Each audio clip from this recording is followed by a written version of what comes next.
अध्याय 3 शर्मा और राठौड़ का सामना। गार्ड ने उन्हें सूचित किया कि राजधानी शहर से राठौड़ परिवार के लोग आए हैं, लेकिन उन्हें विश्वास नहीं हुआ। फिर उसने कारों के हॉर्न की आवाज़ सुनी और बालकनी पर जाकर देखने लगा। वहाँ वाकई में लग्जरी कारें थीं। उन कारों को देख मनोज बहुत खुश हो गया। वह राठौड़ परिवार से संपर्क करने की कोशिश कर रहा था, लेकिन उसे कोई सफलता नहीं मिल रही थी।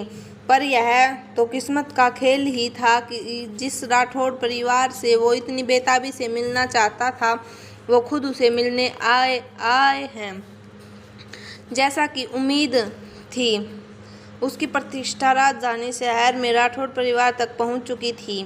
उन्हें ऐसा लग रहा था कि इस बार राठौड़ परिवार के साथ उनका सहयोग निश्चित होगा। मनोज को अब ऐसा लगने लगा था कि वह अब बहुत ही अमीर होने और अपनी ज़िंदगी की ऊंचाइयों को छूने वाला है। उसके बाद बालकनी से निकलकर जब मनोज लिविंग रूम में पहुंचता तो उसे आंगन में अन्वी की याद आ गई, जिसके कारण उसका मन तुरंत खट्टा हो जाता है। पर तभी उसने नौकर से जल्द से कहा, उस लड़की को हटाओ, हम फिर से राठौड़ परिवार को परेशान नहीं कर सकते। इसके बाद वह जल्दी से आंगन से बाहर भागा। जैसे ही वह बाहर गया, उसने देखा कि करण कार में बैठने वाले थे और जाने की तैयारी कर रहे थे। तभी मनोज ने पीछे से आवाज़ लगाते हुए कहा, ओह मिस्टर राठौड़।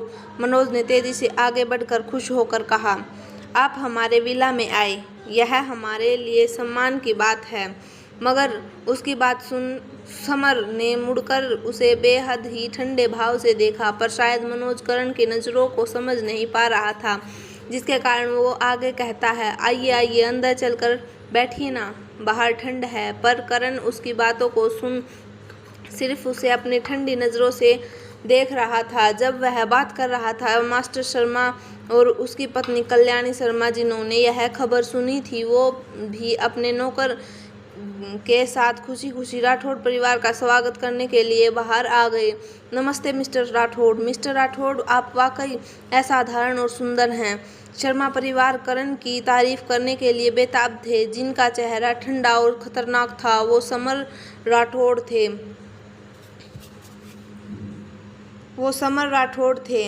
राठौड़ परिवार के वर्तमान मुखिया, जो कि पूरे देश का सबसे धनी परिवार था, वह राठौड़ ग्रुप के शक्तिशाली अध्यक्ष था। यहाँ तक कि देश में मौजूद कई अमीर और बड़े परिवार राठौड़ परिवारों को खुश करने की कोशिश करते थे। शर्मा परिवार की तो बात ही छोड़िए। असल में राठौड़ परिवार हमेशा से रहस्यमय था। बाहरी लोग केवल इतना जानते थे कि राठौड़ परिवार के 8 बेटे हैं, लेकिन वे राठौड़ परिवार के अन्य सदस्य के बारे में कुछ नहीं जानते थे, सिवाय करण के, जिन्होंने न्यूज़पेपर और टीवी पर देखा था।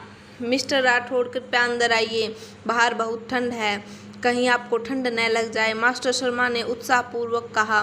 हाँ हाँ मिस्टर राठौड़, अगर आपको कोई आपत्ति न हो तो अंदर आकर गर्म चाय का एक कप लीजिए ताकि हम गर्म हो सके। मनोज ने भी चापलूसी भरी मुस्कान के साथ कहा।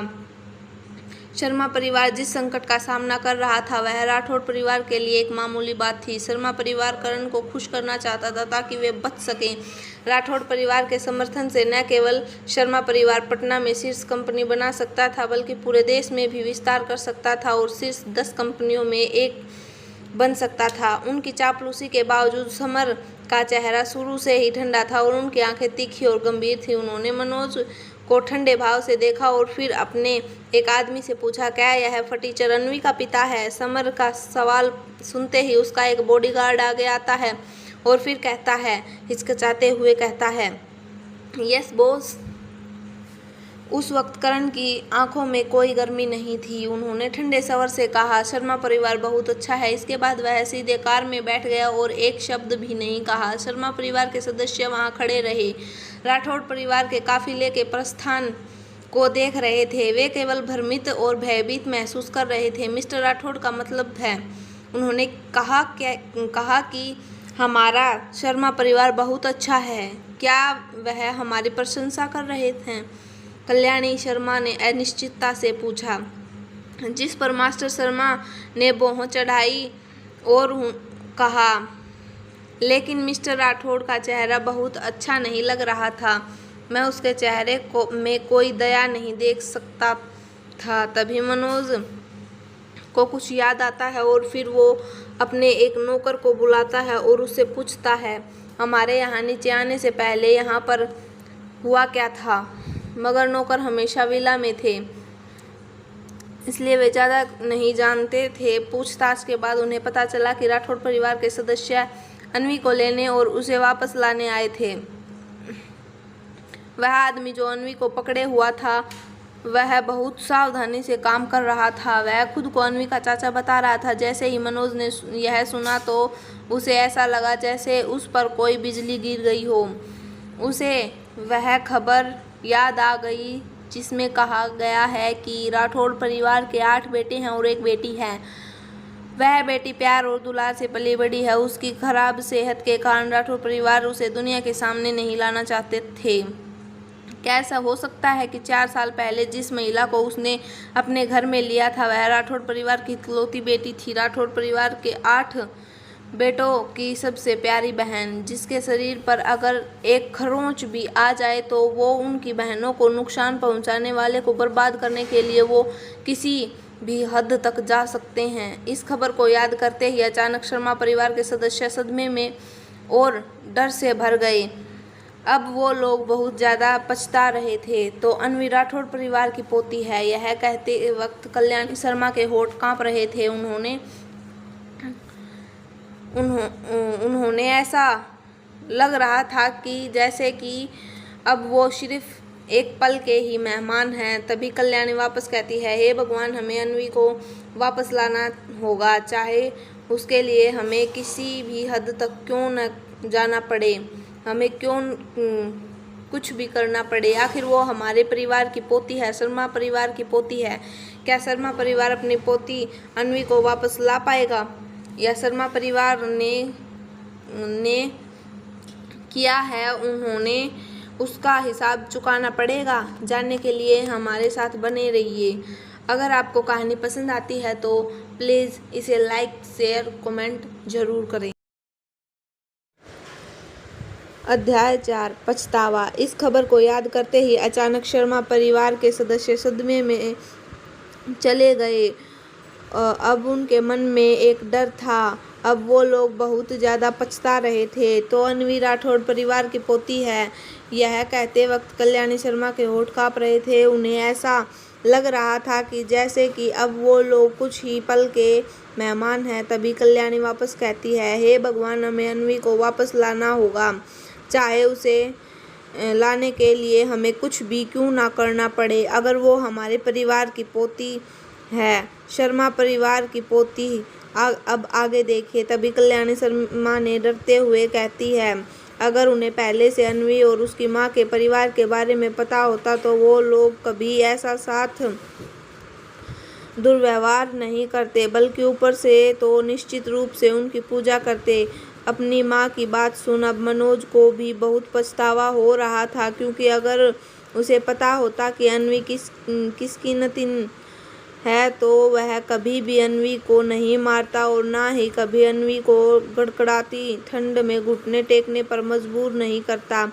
और अब जब राठौड़ परिवार को पता चल गया है कि उन्होंने अन्वी के साथ अच्छा व्यवहार नहीं किया तो राठौड़ परिवार शर्मा परिवार के खिलाफ कुछ भी कर सकता है। मनोज चिंतित होकर और चढ़कर बोला, उसे वापस लाएं। बताओ कैसे वापस लाएं उसे? राठौड़ परिवार क्या उसे वापस आने देगा? मनोज की बात पर मास्टर शर्मा एक गहरे स्वर में सबको समझाते हुए कहना शुरू करता है, कैसे का क्या मतलब है? हम अन्वी के जैविक दादा दादी और पिता हैं और यह एक ऐसा तथ्य है जिसे राठौड़ परिवार चाहकर भी नहीं नकार सकता। खून का रिश्ता पानी से गहरा होता है, वे हमें नुकसान नहीं पहुंचाएंगे। इसके अलावा हमें अन्वी को इसके लिए सजा दी क्योंकि उसने कविता को धक्का दिया था और उसके गर्भपात का कारण बनी। यह सब अन्वी की भलाई के लिए था, ताकि वह भविष्य में निर्दयी और घमंडी न बने और हमें हिसाब से राठौड़ परिवार हमें इसके लिए तो दोष नहीं दे सकता। हाँ, हालांकि मनोज ने गलती से उसे थोड़ी ज़्यादा मार दिया, लेकिन उसने यह सब तो गुस्से में किया क्योंकि उसने अपने प्यारे बेटे को खो दिया था। मेरे हिसाब से इसके लिए उसे माफ़ किया जा सकता है। इतना कहने के बाद मास्टर शर्मा एक गहरी सांस लेता है और फिर आगे कहता है, मेरे हिसाब से हम यह मामला राठौड़ परिवार को समझा सकते हैं।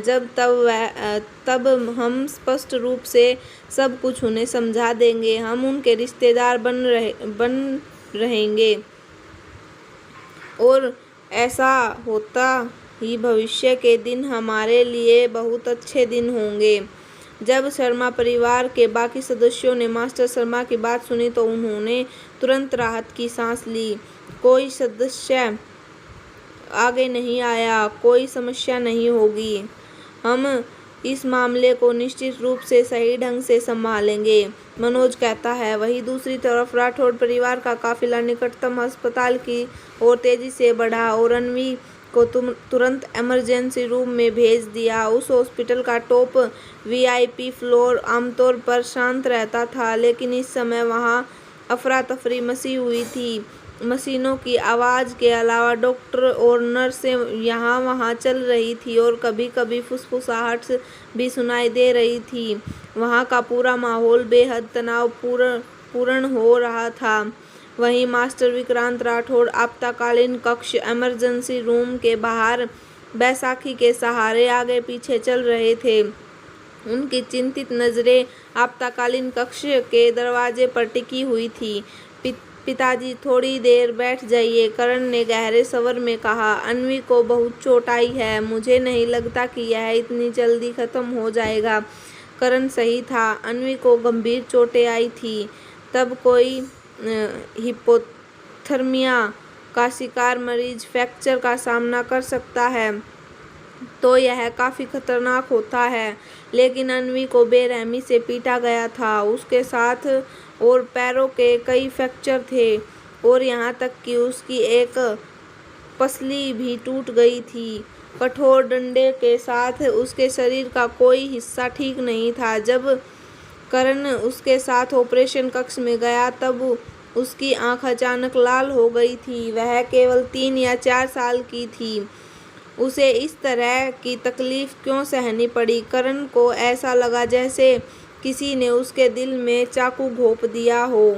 यह बहुत दर्दनाक था। उसने अपनी आवाज़ धीमी कर ली और अन्वी के पास जाकर धीरे से पूछा, अन्वी, मैं तुम्हारा चाचा हूँ, क्या तुम मुझे सुन सकती हो? अगर तुम मुझे सुन सकती हो तो तुम्हें अपनी पूरी कोशिश करनी होगी और इसे सहना होगा। तुम्हारे नाना नानी और तुम्हारे अंकल सभी तुम्हारे ठीक होने का इंतज़ार कर रहे हैं और वो सब तुम्हें अपने साथ अपने घर ले जाने का इंतज़ार कर रहे हैं। मगर अन्वी की आंखें बंद थी और उसकी चेतना धुंधली थी। अजीब बात यह थी कि अंगी को ऐसे लग रहा था जैसे उसका शरीर बहुत हल्का हो गया हो और उसके पूरे शरीर में गर्माहट फैली हुई हो।